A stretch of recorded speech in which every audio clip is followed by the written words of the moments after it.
বিয়া হৈ আহোঁতে মাথো এযোৰে কাপোৰ আছিলে, তাকো পেহীয়ে পিন্ধিবলৈ দিছিলে। তাৰ পাছত নাই নাই নাই মাহঁতৰ ঘৰখনৰ পৰা জাননী যাওঁতে কেইযোৰমান কাপোৰ দি আহিলে, তাকে বহুদিন পিন্ধিলোঁ। কিন্তু এই কাপোৰযোৰ আটাইতকৈ মোৰ বাবে মূল্যৱান, কিয়নো মানুহজনে অইলত কাম কৰি 1600 টকা পাইছিলে, তাৰে পৰা 1100 টকা দি মোৰ বাবে 10 বছৰৰ আগতে এই কাপোৰযোৰ আনি দিছিলে। বহুত পিন্ধিলোঁ হেঁপাহ পলোৱাই, তথাপিও কিন্তু বাকচত সাঁচি ৰাখিছোঁ, যাতে কেতিয়াবা এই কাপোৰযোৰ উলিয়ালে মোৰ সেই তাহানি দিনৰ কথাবোৰলৈ মনত পৰে। আৰু আজি ভাবিছোঁ সন্ধিয়াৰ সময়ছোৱাত এই কাপোৰযোৰকে পিন্ধোঁ।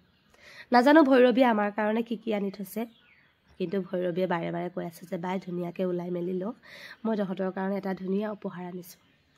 আৰু ভৈৰৱীয়ে কোৱা মতে আমি দুয়োটাই ওলাই মেলি লৈছোঁ। সঁচাকৈ ঈশ্বৰৰ কৃপাত, আপোনালোকৰ আশীৰ্বাদত আজি আমাৰ দিনটো বৰ ধুনীয়াকৈ শুভ হ'ল। পুৱাৰ ভাগত আহি পালে শিৱসাগৰৰ আলহী, আৰু এতিয়া ভৈৰৱী আহি পালে। বহুতে ভৈৰৱীক নানান ধৰণৰ কমেণ্ট কৰে আমাৰ লগত থকাৰ বাবে, আপোনালোকক অনুগ্ৰহ কৰি গৈছোঁ। বাই ভনীৰ সম্বন্ধ আচৰিত এটা মধুৰ সম্বন্ধ, তাত আপোনালোকে নিগেটিভভাৱে কোনোদিনে নাচাব।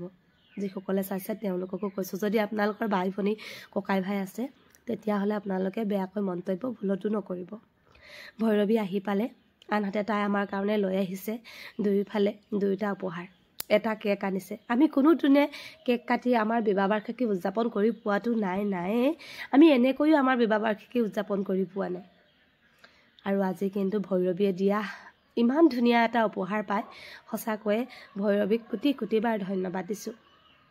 বহুতে ভাবে ভৈৰৱী আমাৰ ঘৰত অহাৰ পৰা বহুতে নানান ধৰণৰ কমেণ্ট, প্ৰায় মই ভৈৰৱী কমেণ্টবিলাকত পাওঁ, ইমান বেয়া বেয়াকৈ লিখে, কিন্তু আপোনালোকে অনুগ্ৰহ কৰি নিলিখিব। এটা ধুনীয়া সম্বন্ধক আপোনালোকে অপবিত্ৰ নকৰিব। কেক কাটি এতিয়া মানুহজনকো খোৱালোঁ, মানুহজনেও খোৱালে। আমি এই সন্ধিয়াৰ সময়ছোৱা বহু ধুনীয়াকৈ উদযাপন কৰিলোঁ। বহুতে কয় নহয়, তেজৰ সম্বন্ধতকৈ মনৰ সম্বন্ধীয় লোকসকলৰ যিটো হেঁপাহ আৰু ভালপোৱা সেইটো বেলেগেই, সঁচাকৈয়ে বেলেগ। আজি আমাক ভৈৰৱীয়ে প্ৰমাণ কৰি দিলে। আনহাতে ভৈৰৱীয়ে অন্য এটা উপহাৰ আনিছে। দেখি মোৰ অন্তৰখন ফাটি চিটি গ'ল। সঁচাকৈ কোনোদিনে কিন্তু নিজা বাই ভনীয়ে হওক বা তেজৰ সম্বন্ধীয় কোনো লোকে আজি পৰ্যন্ত এনেকুৱা এটা ধুনীয়া উপহাৰ আজি পৰ্যন্ত আমাক কোনোৱে দি পোৱা নাই। মোৰ দুচকুত মাথো চকুলো, ভাষা নাই ক'বলৈ। বলেনৰো অন্তৰ ফাটি চিটি গৈছে, সি মোক কথা ক'ব পৰা নাই। আজিয়ে বলেনে উপলব্ধি কৰিছে ভনীয়েক মানেনো কি। মই উপলব্ধি কৰিছোঁ ভনীয়েক মানেনো কি। সঁচাকৈয়ে আপোনালোকে আশীৰ্বাদ কৰিব দেই, যাতে ভৈৰৱীৰ ভায়েক ঘূৰি আহে, যাতে এই নতুন বছৰটোত সিহঁতি গোটেই ঘৰখনৰ লোকে ভৈৰৱী ভায়েকক ঘূৰাই পায়। আৰু ইমান ধুনীয়া উপহাৰটো পোৱাৰ পাছত একেৰাহে থৰ দি চালোঁ।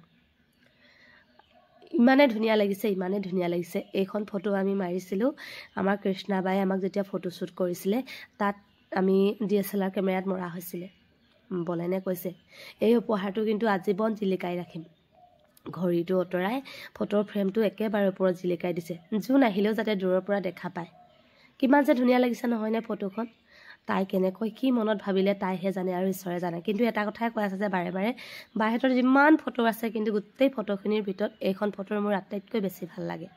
সেই হেতুকে এই ফটো ফ্ৰেমখন তাই বনাব দিলে। অনুৰাগৰ যিটো ফূৰ্তি, আপোনালোকক ধন্যবাদ দি ভিডিঅ'তে ইমান